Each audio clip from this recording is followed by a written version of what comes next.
आचार्य गुरुभद्र स्वामी यहाँ ये कह रहे हैं कि किसी भी प्रकार का दोष लगाना वो योग्य नहीं है, क्योंकि यदि किंचित मात्र भी दोष हमारे माध्यम से लगता है तो सारे के सारे गुण खत्म हो जाते हैं। माने सर्वगुण धुल जाते हैं। इसलिए एक भी दोष हमारे जीवन में नहीं लगना चाहिए। और ऐसी भी उपमा देकर के कह दिया कि यदि आपको दोष ही लगाना है तो फिर पूरे दोष लगा लो आप, तो उससे तो वही अच्छा है। माने यदि आपको थोड़े बहुत दोष लगाते हो आप खान पीन आदि के संदर्भ में, परिचय आदि में, तो फिर आप गृहस्थपन अंगीकार करके पूरे दोषों से युक्त हो जाओ। एक तर्क भी उठाया था इस तरह का कि ऐसी बात क्यों करते हो, जितना हो जाए उतना ठीक है, गुण दोष तो उतना ही लगेगा, कर्म तो उतने ही बनेंगे, जितना गुण होगा उतना पुण्य बनेगा, जितने दोष होंगे उतना पाप बनेगा। आप ऐसा क्यों कहते हो कि एक दोष सब खत्म कर देता है? तो आचार्य देव ने कहा ये हम नहीं कह रहे हैं, ये पद की गरिमा की बात है। और इस संदर्भ में आचार्य कुंद स्वामी का भी यहाँ स्मरण करते हुए अष्टपहर की मूल गाथा यहाँ प्रस्तुत कर दी, जिसमें कहा गया कि भैया ऊंची पदवी धारण करके नीचा कार्य करना तो योग्य नहीं है। वही टोडरमल जी हैं जिन्होंने मुक्त और प्रकाशक में इस तरह की बातें कई जगह पर लिखी है। ऊंची पदवी धारण करके नीचा कार्य करना तो योग्य नहीं। नीची पदवी लेकर के ऊंचा कार्य करे तो प्रशंसा का पात्र है, और ऊंची पद प्रतिष्ठा को लेकर के नीचा कार्य करे तो निंदा का पात्र है। माने इसलिए बहुत सावधान रहने की जरूरत है। बात तो यहाँ मुनिराज को समझाने के लिए कही थी, लेकिन हम हमारे जीवन में भी उस बात को लागू कर सकते हैं। माने इस बात को अपने जीवन में भी देख सकते हैं कि हमारे माध्यम से किसी प्रकार का कोई दोष न लगे, क्योंकि व्रत आदि तो हमने भी ले ही रखे। कुछ उपवास आदि की चर्चा आ गई थी इस तरह की। एक व्यक्ति उपवास की प्रतिज्ञा लेकर एक घास भोजन खाए और दूसरा व्यक्ति एक टाइम भोजन की प्रतिज्ञा लेकर 2-3 रोटी खाए, तो बोलो कौन ज्यादा पापी है? एक घास रोटी खाने वाला ज्यादा पापी है, पुण्यात्मा है, जिसने एक ही घास खाया है। अपने को लगता है इसमें तो कुछ नहीं खाया जी, और इसमें तो 2-3 रोटियां। नियम किस बात का लिया है, ये महत्वपूर्ण बात है। माने एक रोटी खाने 2 रोटी खाने वाले से एक घास खाने वाला ज्यादा बड़ा पापी है। प्रतिज्ञा उसने वो ली थी और प्रतिज्ञा तोड़ दी, तो प्रतिज्ञा तोड़ने का महापाप है। इसलिए पद ऊंचा दिया है, आपने संकल्प बहुत विशेष लिया है और उस संकल्प को आपने तोड़ दिया। देखिए दोष बताने वाले दुर्जन भी इसका ही है। अब आगे बात करते हैं 132 पेज पर। विद्यमान दोषों को प्रकाशित करने वाला दुर्जन भी हितकारी होने से आराध्य है। तो कभी राजे निंदक नियरे राखिए, आंगन कुटी चबाए, बिन साबुन पानी बिना निर्मल करे स्वभाव। कबीर दास जी ने ऐसा कहा है कि ये जो आपकी निंदा करने वाले हैं, जो आपकी आलोचना करते हैं, आपको उनको अपने पास में रखना चाहिए। कि उससे क्या होगा कि उनके पास में रहने से वो बिना पानी और बिना साबुन के ही आपके स्वभाव को निर्मल करने का काम किया करते। कबीर दास जी की पंक्तियां हैं। मैंने आपकी आलोचना करेंगे, आप सावधान रहेंगे, आपके दोष निकालेंगे तो आप उन दोषों से बचेंगे। आप ये प्रयास करेंगे कि मेरे में दोष नहीं लग जाए, आप सावधान रहेंगे। तो बिन पानी बिना साबुन स्वभाव की निर्मलता करने का कार्य ज्ञानियों में देखा जाता है, दुर्जनों में भी देखा जाता है। ये कह रहे हैं विद्यमान दोषों को प्रकाशित करने वाला, मेरे में जो दोष विद्यमान है उन्हें यदि कोई उजागर करता है, मुझे बताता है, तो आचार्य जो कहते हैं कि वो हमारा उपकारी है, दुश्मन नहीं है, वो हमारा शत्रु नहीं है। हम ये कहते हैं कि वो हमारा मित्र है, क्योंकि मित्र किसे कहते हैं कि जो हमारे कमियों को निकाल करके हमारे को अच्छा बनाए, वो हमारा मित्र है। तो विद्यमान दोषों को प्रकाशित करने वाला दुर्जन भी हितकारी होने से आराध्य है, माने वो भी हमारे लिए हितकारी है, भला है वो हमारे लिए, उसको बुरा मत मानो। कोई व्यक्ति आपकी निंदा करता है, कोई व्यक्ति आपकी आलोचना करता है, कोई व्यक्ति आपको बुरा भला कहता है, आप उसको बुरा मत मानो, बल्कि ये मानो कि ये तो मेरा मित्र है। और दोषों को छिपाने वाला आचार्य, देखो क्या कह रहे हैं, दोषों को छिपाने वाला आचार्य या गुरु भी अहितकारी होने से आराध्य नहीं है। दोषों को प्रकट करने वाला शत्रु भी मित्र के समान है, और दोषों को प्रकट न करे, छिपा ले जाए, कोई बात नहीं, वो हमारा शत्रु है, अहितकारी है, वो आराध्य नहीं है। इस प्रकार आगामी छंद में योग्य अयोग्य को दिखाते हुए कहते हैं, योग्य और अयोग्य की चर्चा यहाँ आगामी छंद में की है। छंद में हाँ, लेकिन हम ये कह रहे हैं आपको पता ही नहीं था कि आप में दोष है, ख्याल में आ रही है बात, उसने आपको बता करके आपकी कमी निकाली है। होता है कई बार ऐसा हो सकता है, हम किसी बात का प्रतिपादन कर रहे हैं मान लो, और हमारे ख्याल में नहीं आ रही है कोई बात, हो सकता है कि सामने वाले के पकड़ में आ जाए, तो कहेंगे नहीं यार ये बात ऐसी है। ये अलग बात है, लेकिन जो कमी बता देंगे बस उसको उपकारी कह रहे हैं। सबके बीच में बताने की अपेक्षा से अकेले में बताना वो ज्यादा अच्छा है।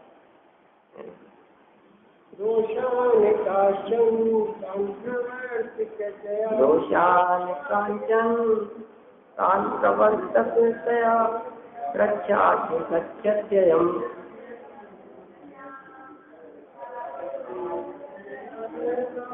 साधं तैतया नियेद्य गुरुः पश्चात् करोत्येष किम् तस्मान् गुरुर्गुरुर्गुरुतरान्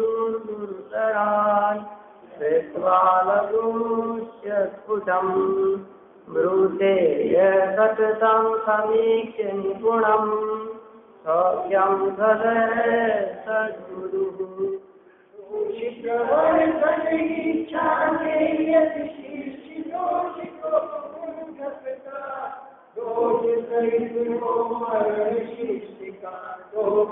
गुरु क्या कर सकता हमारा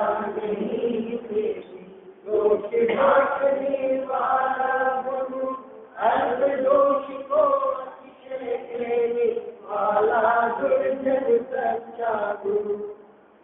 कौन सच्चा गुरु है और कौन गुरु होकर के भी हमारे लिए दुष्ट है। कैसी गजब बात यहाँ कहना चाहते हैं आचार्य देव। देखो हमारी बुद्धि कैसे काम करती है और आचार्य देव किस बुद्धि से बात कर रहे हैं। माने हमें कैसा लगता है, हमारी विपरीत मान्यता तो देखो आप। माने हमारे को निंदा करने वाले पसंद ही नहीं आते, हमारे को तो प्रशंसा करने वाले ही पसंद आते। हमें तो यही अच्छा लगता है कि प्रशंसा करने वाले लोग ही हमारे आसपास में रहे। हर व्यक्ति यही सोचता है कि पास में वही रहना चाहिए जो हमारी प्रशंसा करता हो, जो हमारे बस तारीफ करता रहता हो, मक्का लगाता रहता हो। देखिए आप, कोई व्यक्ति गुरु प्रवृत्ति कायम रखने के अभिप्राय से मतलब अरे भाई ठीक है कोई बात नहीं, इनके दोष निकालूंगा अभी तो ये मेरे को गुरु ही नहीं मानेंगे, छोड़ के भाग जाएंगे। मेरे गुरु बन जाएंगे। कहते हैं ठीक है, समझते क्या हो आप, मेरी हमें गलतियां देखते रहते हो आप, ठीक है मैं छोड़ करके चला, तो अभी तक तुम आचार्य थे, अब मैं भी आचार्य हो गया, है ना। संग तोड़ करके निकल जाए, छोड़ करके निकल जाए। ये कह रहे हैं कोई व्यक्ति गुरु प्रवृत्ति कायम रखने के अभिप्राय से शिष्य में विद्यमान दोषों को छिपाता है,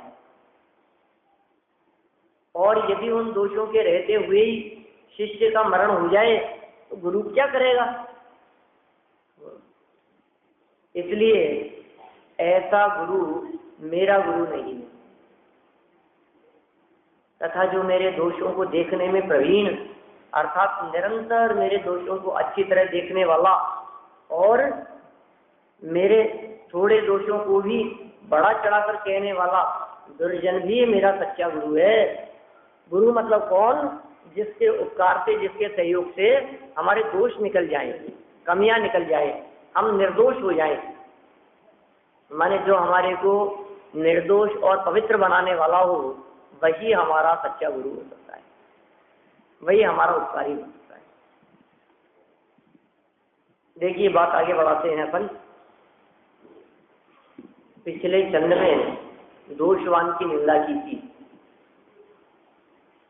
यदि कोई कहे कि हमें दोषग्राही नहीं होना चाहिए, मात्र गुणग्राही होना चाहिए, तो उससे कहते हैं दोष युक्त होकर भी अपना उच्चपना कायम रखना चाहिए। उन्हें दोष प्रकट करने वाला बुरा लगता है, परंतु जो धर्मात्मा अपनी भूमिका से अधिक उच्चपना प्रकट नहीं करना चाहते और यदि अपने में कोई दोष हो तो उसे दूर करना चाहते हैं, उन्हें दोष प्रकट करने वाला बुरा नहीं लगता। माने जो अपनी भूमिका में रह करके अपने आप को निर्दोष बनाना चाहते हैं, उनको वो बुरा नहीं लगता। जो निर्दोष होना चाहते हैं, जो पवित्र होना चाहते हैं, जो निर्मल होना चाहते हैं, जो अपनी कमियों को दूर हटाना चाहते हैं और स्वयं वास्तव में अच्छे पद को प्राप्त करना चाहते हैं, उनको बुरा नहीं लगेगा कि बात तो सच्ची है यार, जिसने बात कही है, अब मैं तो इसको उपकारी मानता हूँ कि कम से कम इसने मेरी इस गलती को निकाला है, तो आगे तो ये गलती नहीं करेंगे, आगे के लिए तो कम से कम अपन इस गलती से बच गए ना। देखिए यहाँ धर्मात्मा जीव ऐसा विचार करते हैं। क्या विचार करते हैं कि गुण दोष का ज्ञान तो गुरु उपदेश से होता है, गुणों का और दोषों का ज्ञान गुरु उपदेश से होता है। यदि गुरु प्रवृत्ति करवाने के लोभ से, माने विनय करवाने के लोभ से, यदि कोई गुरु जिस प्रकार अपना संप्रदाय बढ़े, जिस प्रकार अपना संघ बढ़े, उस प्रकार कार्य करना चाहते हैं, कोई गुरु कोई आचार्य संघ के नायक अपने संघ को बढ़ाने के लिए, यदि देखो ये प्रवृत्ति वर्तमान की नहीं है, ये प्रवृत्ति 1000 साल पहले भी चलती थी ऐसी, 250-300 वर्ष पहले, 400 वर्ष पहले भी इस तरह की प्रवृत्तियां चला करती थी। मैंने बीच में 200-250 वर्ष 300 वर्ष तक तो मुनिराज थे ही नहीं, दिगंबर मुनि, लेकिन जब कभी भी रहे तब हमेशा ऐसी स्थिति रही। तो हृदय में बैठा हुआ जो चोर है उसको यहाँ निकालने की बात करते हैं, और एक आचार्य देव एक दूसरे मुनिराज को समझा रहे हैं कि भैया तुम्हारे यदि कोई दोष देखता है तो उसे अपना हितकारी जानना, मित्र जानना। ऐसा नहीं है कि अपने संप्रदाय और संघ को बढ़ाने के लिए जैसा काम हो वैसा कार्य करते रहें। ऐसी स्थिति में यदि वे दोष न बताएं तो शिष्य को दोषों का ज्ञान नहीं होगा और वह दोषों का अभाव नहीं करेगा। ये एक बहुत बड़ी समस्या सामने आ जाएगी कि फिर कौन बताएगा। हमारे गुरु यदि हमारी कमियां नहीं बताएंगे तो फिर कौन हमारी कमियां बतलाएगा। वो अच्छा बन ही नहीं पाएगा। मान लो किसी भी फील्ड में समझिए आप कोई अच्छे एक्टिंग करने वाले हैं, तो जो योग्य निर्देशक हैं वे यदि उसकी कमी नहीं बताएंगे, अरे ये मेरी कमियां निकालता है, तो तू आगे नहीं बढ़ पाएगा। कैसे बोलते हैं, अच्छे प्रवचनकार विद्वान यदि बनाना है विद्यार्थियों को, शास्त्रियों को, तो यदि उनकी कमियां नहीं बताई जाएंगी तो क्या होगा, वे अच्छे विद्वान नहीं बन पाएंगे। कोई व्यक्ति यदि हमारी कमी बतलाता है, कोई व्यक्ति यदि हमारे दोष बतलाता है, तो वो हमारा शत्रु नहीं मित्र ही है, क्योंकि उसने हमारे को पवित्र निर्मल करने का प्रयास किया है। इसलिए दोष बताने वालों से दूर मत भागो, अपने दोष और कमियां बताने वालों के नजदीक रहो, और उनके बताने पर जो कमी अपने में दिखाई देती हो तो उसको दूर करने का प्रयास।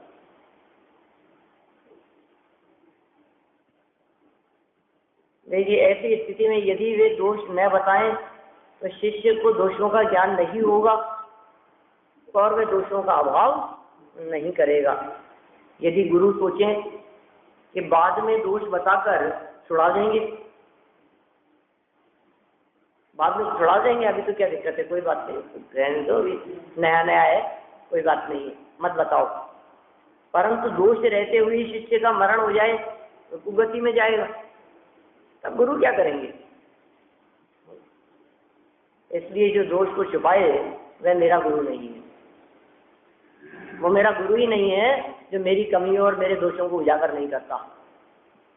मतलब गुरु का तो एक लक्षण बतला दिया, निर्देश दे दिया, दोषों को बताना ही चाहिए, कमियों को निकालना ही चाहिए।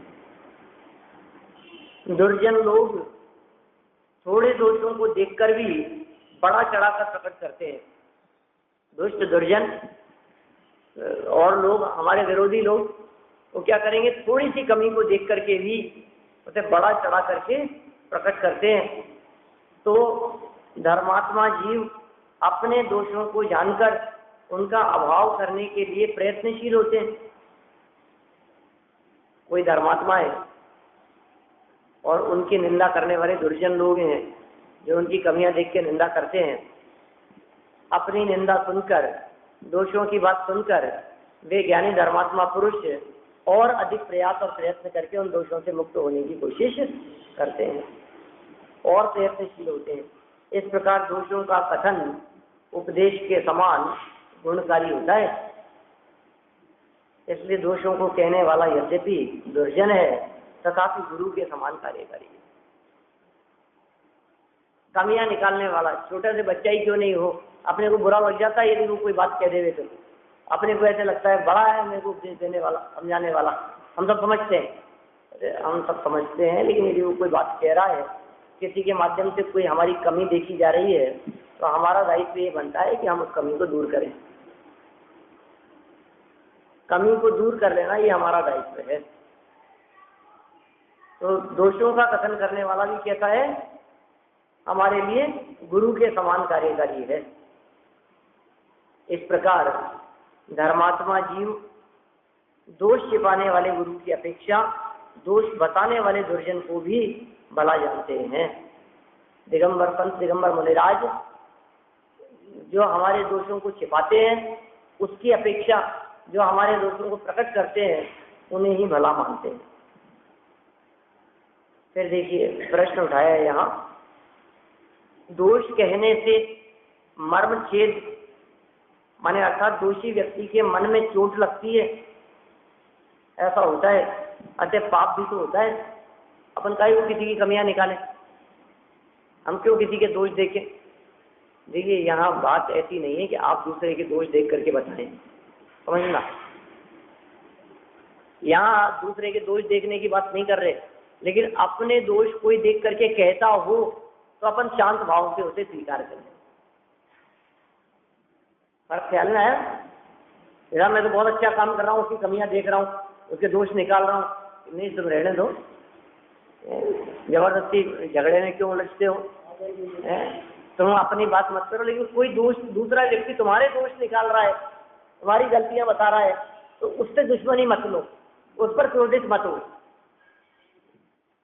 ये कह रहे हैं कि यदि कोई व्यक्ति किसी की बात को प्रकट करता है, उसके मन में चोट लगेगी और फिर पाप बंद भी होगा। दूसरे के मन को दुखाने का हम काम करेंगे तो हिंसा का दोष लगेगा ना। उत्तर, यदि ईर्ष्या भाव से बुरा करने के अभिप्राय से दोष प्रकट करे तो पापी ही होता है। फर्क है ना, क्या उद्देश्य है आपका? ईर्ष्या भाव से दूसरे को नीचा दिखाने के लिए दूसरे की बेइज्जती करने के लिए यदि उनके दोषों को प्रकट करता है तब तो पाप हावी है, तब तो पापी है, तब तो नवीन कर्मों का वो बंधन कर रहा है, पाप बांध रहा है। परंतु यदि करुणावंत होकर दोष छुड़ाने के अभिप्राय से दोष प्रकट करे तो पुण्य ही होता है। आप भी किसी व्यक्ति की कमी या दोष देख करके कह रहे हैं तो आपका अंतरंग अभिप्राय क्या है और आपका वे ऑफ टॉकिंग क्या है, आप किस तरह से बात कर रहे हैं, किस लहजे में बोल रहे हैं, अभिप्राय के ऊपर निर्भर करता है। आपका अभिप्राय सामने वाले की बेइज्जती करना था, आप कह रहे हैं मैं दोष निकाल रहा हूँ, तो अच्छी बात नहीं है। हाँ, अकेले में कह देवे उसको, चुपचाप बात कह देवे, भैया आपकी ये जो बात है ये अच्छी नहीं है, ऐसा नहीं हो आगे से, ठीक है, नहीं हो। देखिए आप प्रश्न, दुर्जन को तो पाप ही होता है, फिर उसे गुरु कैसे कहा जाए? दुर्जन है, दोष निकालने वाला, उसको तो पाप बन रहा है, उसको गुरु क्यों कह रहे हो? उत्तर, दुर्जन तो पापी ही है, परंतु यहाँ दोष छिपाने वाला गुरु दुर्जन से भी बुरा है, यह बताने के लिए यहाँ अलंकारिक भाषा में उसे गुरु कहा है, परमार्थ से वह गुरु नहीं। इस प्रकार धर्मात्मा जीव दोष कहने वाले को इष्ट मानते हैं। देखिए, गुरु के कठोर वचन भी हितकारी है। कठोर शब्दों में कहे ना, जैसे अपने तरुण सागर जी महाराज से कड़वे प्रवचन, कड़वे प्रवचन है उनके, पुस्तकें उनकी कड़वे प्रवचन के नाम से बहुत कई भाग निकल गए उसके। तो ये कहते हैं गुरु यदि कठोर वचनों में भी कहते हैं, कड़े शब्दों में भी यदि कहते हैं, यदि मान लो हमारे को चुभने वाले शब्द भी उनके माध्यम से कहे जाते हैं, तो भी वे हमारे हितकारी हैं, उनको हमारे से कोई धन तो कमाना नहीं। माने समझिए आप, उनको हमसे क्या लेना देना है? हम सुधर जाएंगे तो उनको कुछ मिलेगा नहीं, और हम बिगड़े रहेंगे तो उनका कुछ बिगड़ेगा नहीं। इसलिए यदि वे गुरु कठोर शब्दों में भी हमारी निंदा आलोचना करते हैं और हमारे को डांट करके भी कोई बात समझाना चाहते हैं, तो भी वे हमारे हितकारी ही हैं। यहाँ कोई तर्क देते हैं कि शिष्य का दोष कहने से उसे चिंता हो जाएगी, कोई ऐसी बात कहे, मेरे को तो नहीं बताना दोष, कोई गुरु ऐसी बात सोचे कि इसका दोष कहने से तो उसे चिंता हो जाएगी, इसलिए आचार्य दोषों को छिपाकर प्रवृत्ति करते हैं, उसका समाधान आगामी जन्म में करते हैं। माने ऐसी बात की है, ऐसी शंका उठाई है किसी ने कि नहीं उसको चिंता होगी इसलिए छिपाया है आचार्य ने। इसमें क्या है, उसका समाधान करने के लिए 142 नंबर का श्लोक है, पढ़ते हैं अपन। अनुष्ठित श्लोक है।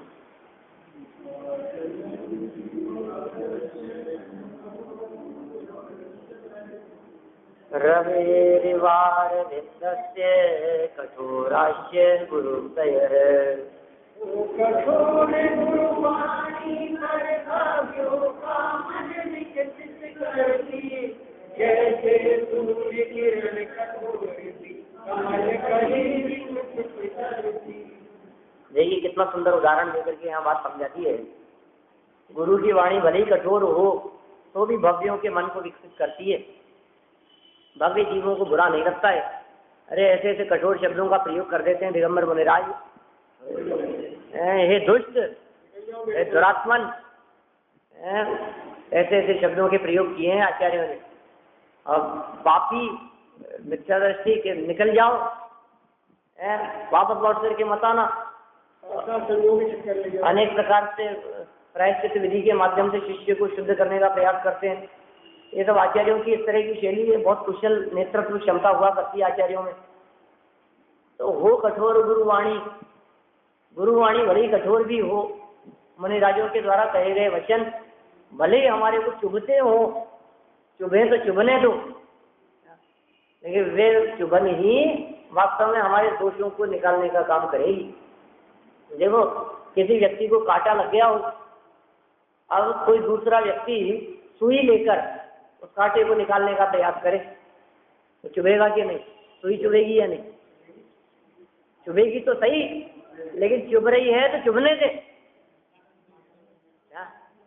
क्योंकि वो सुई तो चुभाने के लिए नहीं चुभाई जा रही है, वो सुई कांटे को निकालने के लिए चुभाई जा रही है। हाँ, कांटा तो पहले ही लगा है और आप सुइयों चुभा रहे हो। नहीं, मैं पहले ही परेशान हूँ, पहले ही मेरे से गलती हो गई है और ऊपर से आप डांट और रहे हो। नहीं, उनके द्वारा कहे गए कठोर वचन उनको सुनकर के भविष्य में ये व्यक्ति वो कमी या दोष नहीं करेगा, सावधान रहेगा। और उदाहरण दिया है, जैसे सूर्य किरण कठोर भी कमल कली विकसित करती, जिस प्रकार सूर्य की किरण और सूर्य की किरणें भी कमल को विकसित कर देती है, उसी प्रकार ये कठोर बात यदि मुनिराजों के माध्यम से कही गई तो भव्य जीवों के मन में प्रसन्नता का भाव ही होता है। अर्थ पढ़ते हैं अपन। जिस प्रकार सूर्य की किरणें भी कमल को प्रफुल्लित करती हैं, उसी प्रकार गुरु की कठोर वाणी भी भव्य जीव के मन को प्रफुल्लित करती है। देखिए इसका भाव लिखा है, श्री गुरु दोष छुड़ाने और गुण ग्रहण कराने के लिए कदाचित असुहावने कठोर वचन भी कहे। गुरु कठोर वचन कह रहे हैं, किस लिए कह रहे हैं? दोष छुड़ाने के लिए और गुण ग्रहण कराने के लिए। कदाचित, वैसे तो हित प्रिय वचन ही बोलते हैं, मुनिराजों की वाणी बहुत प्रिय होती है, मधुर वाणी होती है और बहुत प्यार से समझाने का प्रयास करेंगे, लेकिन कदाचित किसी दोष को निकालने के लिए, कोई गुण ग्रहण कराने के भाव से कदाचित असुहावने कठोर वचन भी कहे तो भी भव्य जीव का मन उन वचनों को सुनकर प्रसन्न ही होता है, उसे चिंता या खेद नहीं होता। माने वो व्यक्ति प्रसन्न ही होता है, उसको चिंता नहीं होती। होना चाहिए भव्य जीव, पात्र जीव होना चाहिए। जिस प्रकार सूर्य की किरणें यद्यपि औरों को आताप उत्पन्न करने वाली होती हैं, उग्र या कठोर होती है अन्य जगत के जीवों के लिए, तथापि वे कमल की कली को प्रफुल्लित ही करती है। माने सूर्य की किरण उत्पन्न होते मात्र से ही सरोवर में स्थित कमल खिल जाता है। ऐसा तेजी स्वरूप है, जैसे ही सूर्योदय होगा और सूर्योदय के काल में सूर्य की किरण कमल पर पड़ी तो कमल पर सूर्य की किरण पड़ने मात्र से ही वो कमल खिल जाता है। उसी प्रकार गुरु के वचन पापियों को स्वयं हीन होने के कारण यद्यपि दुख उत्पन्न करने वाले कठोर होते हैं, तथापि वे धर्मात्मा के मन को आनंद ही उत्पन्न करते हैं। माने भले ही वे कष्ट उत्पन्न करने वाले हों, दुख देने वाले हों, कठोर हों, तथापि भव्यों के चित्त में आनंद उत्पन्न करते हैं। धर्मात्मा जीवों को श्री गुरु जब दबाकर अत्यंत कठोरता के साथ उपदेश देते हैं, तब वे अपने को धन्य मानते हैं। बोलो आप। धर्मात्मा का लक्षण भी बतला दिया, साधर्मी का लक्षण भी बतला दिया, भव्य जीव का लक्षण भी कह दिया कि भव्य जीव कौन होते हैं, धर्मात्मा कौन होते हैं कि गुरु के ऐसे वचन सुनकर आगे से जाना बंद कर देवे उनके पास में। ऐसा नहीं, अरे हाँ तो सब लोगों के बीच में मेरे को उन्होंने ऐसी बात कह दी, आगे से जाना ही नहीं उनके पास में। ऐसा नहीं कर, वो प्रसन्न होता है, तो क्या वो अपने आप को धन्य अनुभव करता है। अरे तो ये इनका उपकार है कि इतने लोगों में से इन्होंने मुझ में ये दोष देख करके मेरे प्रति करुणा का भाव था, इसलिए इन्होंने मेरे को ऐसी बात कह दी। किसको क्या पड़ी है जी, कौन किसकी कमियां देखता है, कौन किसकी गलतियां निकालता है। आज के समय में गलतियां निकालने वाले लोग तो मिलेंगे ही नहीं, प्रशंसा करने वाले लोग ही मिलेंगे। गलतियां और दोष देखने वाले लोग तो पीठ पीछे देख करके बातें करते हैं और प्रशंसा करने वाले सामने आकर के बात करते हैं। माने प्रशंसा करने वाले लोग तो आपको मिलेंगे आसपास में चारों तरफ, जो आपकी प्रशंसा करते हैं, लेकिन आपकी निंदा करने वाले ढूंढना ही कठिन है। ऐसे हिम्मत वाले लोग कहाँ मिलेंगे जो सामने आकर के मुंह पर आपकी गलती बता जाए। ऐसी गलती बताने वाले लोग हमारे लिए उपकारी हैं और हम उस बात को सुनकर के अपने आप को धन्य मानते हैं। कठोर उपदेश से पापियों को तो दुखी होगा। अभी क्या जवाब दिया था कि ऐसा कठोर उपदेश सुनकर के भी भवियों को आनंद होता है, धर्मात्माओं को आनंद होता है। तो ये कह रहे हैं पापियों को तो दुख होगा ना उससे। उत्तर, श्री गुरु जिसे पापी या तीव्र कषाई समझते हैं उसे कठोर उपदेश देते ही नहीं, वहां मध्यस्थ भाव रखते हैं। कितना गजब है मुनि राजों का स्वरूप। किसी की कमियां देखी, तीव्र कषाई है वो, है दुष्ट है, पापी है, उसके दोष बतलाते नहीं है, उसकी कमियां नहीं बतलाते। क्यों? क्योंकि जानते हैं ये सुनेगा नहीं, ये मानेगा भी नहीं, इसका क्रोध और कषाय आदि और बढ़ेगी। तो क्या करते हैं, ऐसी स्थिति में मध्यस्थ भाव रखते हैं, कुछ बोलते ही नहीं। तटस्थ। यहाँ तो आचार्य शिष्य को शिक्षा देते हैं कि श्री गुरु तेरा भला करने के लिए कठोर वचन कहते हैं।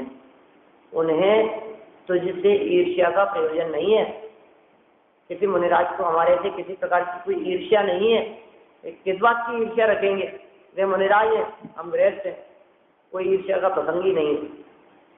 अतः उन्हें इष्ट जानकर उनका आदर ही करना चाहिए। इष्ट जानो और उनका आदर करो। धर्मात्माओं की दुर्लभता। धर्म को कहने, सुनने और अंगीकार करने के प्रति सावधान रहने वाले प्राणी इस काल में थोड़े ही।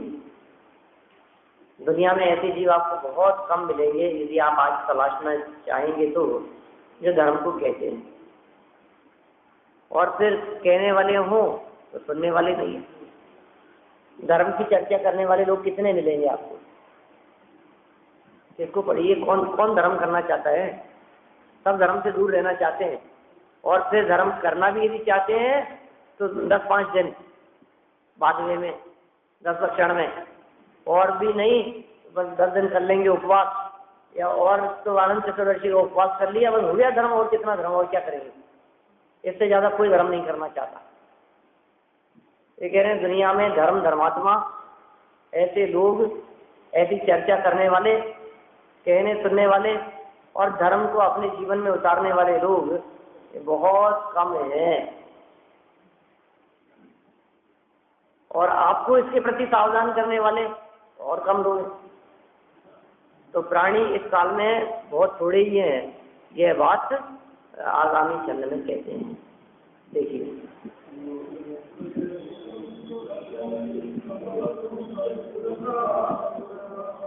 दुर्लभा कथमद्यत्वे वक्तुं श्रोतुं च दुर्लभा।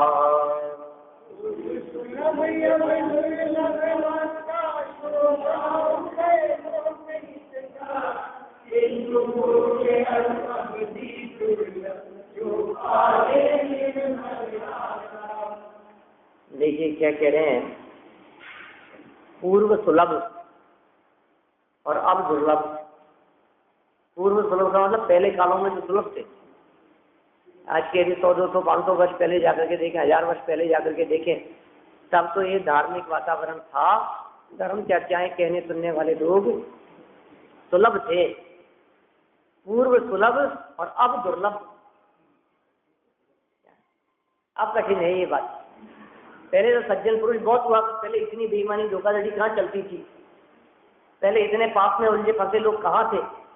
जितने पाप में फंसे और उलझे लोग वर्तमान में दिखाई देते हैं। वर्तमान में जितना दुष्ट मानव दिखाई देता है लोगों का, समझिए आप, धोखाधड़ी, बेईमानी, करप्शन, ये जितने आज के समय में होते हैं, पहले इतनी नहीं होती थी। हर साल आंकड़े बढ़ते चले जा रहे हैं, हत्याएं बढ़ती चली जा रही है, बम ब्लास्ट, विस्फोट वगैरह होना, ये सब तो बढ़ते चले जा रहे हैं। तो ये कह रहे हैं पहले तो धर्म भी था, धर्मात्मा भी बहुत थे, कहने सुनने वाले भी थे, ज्यादा लोभ लालची लोग नहीं थे। आजकल तो कितना भी हो कम ही दिखता है, और धन और पैसे के पीछे दौड़ते हैं। पहले तो ऐसा भी जमाना था कि शाम को भोजन करने के लिए दुकान बंद करके आते थे और फिर उसके बाद जाते ही नहीं थे। एक वो जमाना था शाम के समय। अभी तो पहले ये वो जमाना था कि शाम के समय, सुबह तो दर्शन करते ही थे और सायंकाल भी दर्शन करने का नियम हुआ करता था। और आजकल तो एक समय भी दर्शन दुर्लभ है, मंदिर आकर के दर्शन करना। माने पहले के समय में और आज के समय में कितना परिवर्तन हो गया है। तो सुलभता और दुर्लभता के संदर्भ में बात कही है। पूर्व सुलभ, पहले सुलभ थी वो बात, अब दुर्लभ है। माने पहले समझिए आप, आज के 20-25 साल पहले भी, 50 साल पहले भी पिताजी यदि कोई बात समझाते थे, यदि दादी कोई बात कहती थी कि मंदिर में ऐसे जाना चाहिए, ऐसे ढोक देना चाहिए, ऐसे दर्शन करना चाहिए, तो उन्हें समझते थे, स्वीकार करते थे। आजकल के बच्चे तो कहते हैं हमें मत सिखाओ, सब जानते हैं, हाथी तो जोड़ने हैं और क्या करना है, क्या उल्टा समझाते हैं। और ये सब पुरानी बातें हो गई, इनमें कोई दम नहीं है। मैंने 50-100 वर्ष पहले, मैंने समझिए आप, रात्रि भोजन बहुत कम करते थे और आज के समय में वो सब बिजनेस काम नाम सब, आजकल तो उल्टा हो गया बिल्कुल। हाँ, पूर्व सुलभ अब दुर्लभ। कौन सुलभ और कौन दुर्लभ? कह रहे हैं वक्ता श्रोता उभय लोक हितकार। वक्ता भी दुर्लभ है, सुनने वाले भी दुर्लभ है। ऐसी बात सुनाने वाले भी नहीं मिलेंगे और सुनने वाले भी नहीं मिलेंगे।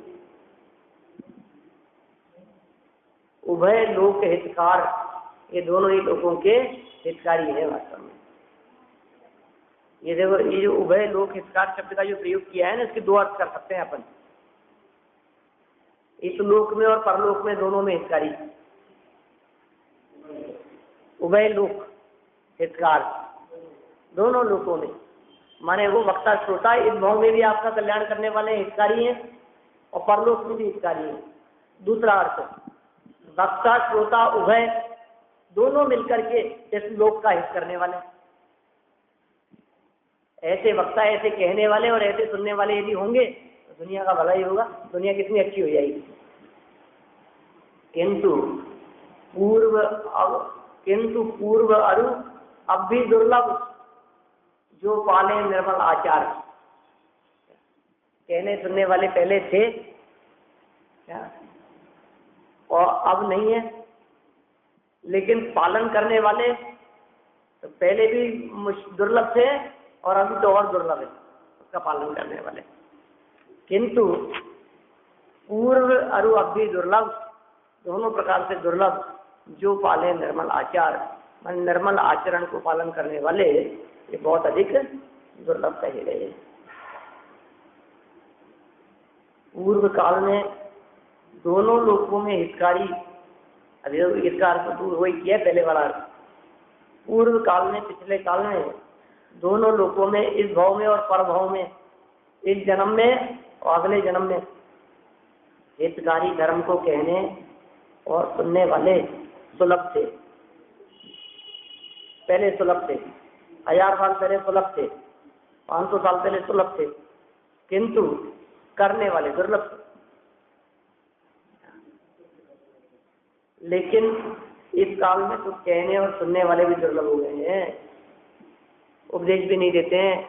इस काल में ऐसा उपदेश देने वाले बहुत मिलेंगे कि अरे यार तुम भी क्या सुनते हो बेकार की बात, अरे यार तुम भी क्या मंदिर, इस जमाने में भी मंदिर, क्या मंदिर की बातें करते हो आप भी, ये भी बातें पढ़ने सुनने की है क्या? ऐसा उपदेश देने वाले, अरे यार आपने रात्रि भोजन ही छोड़ दिया अभी से ही, ये भी उम्र है रात्रि भोजन छोड़ने की, ऐसा उपदेश देने वाले मिलेंगे आज के समय में। तो हाँ, कैसे मेंटेन होगी लोगों के बीच में उठना बैठना और ये सब बातें कैसे चलेगी, ये सब दुर्लभ हुए हैं। कहने वाले भी नहीं और सुनने वाले भी नहीं, दोनों ही जीवों का की उपस्थिति, दोनों का ही सद्भाव, ये बहुत कठिन हो गया है। इस प्रकार यहाँ इसका अर्थ अपन ने पढ़ा है, भावार्थ लंबा है थोड़ा सा, अपन इस प्रकरण को कल ही पढ़ेंगे। आज का अपन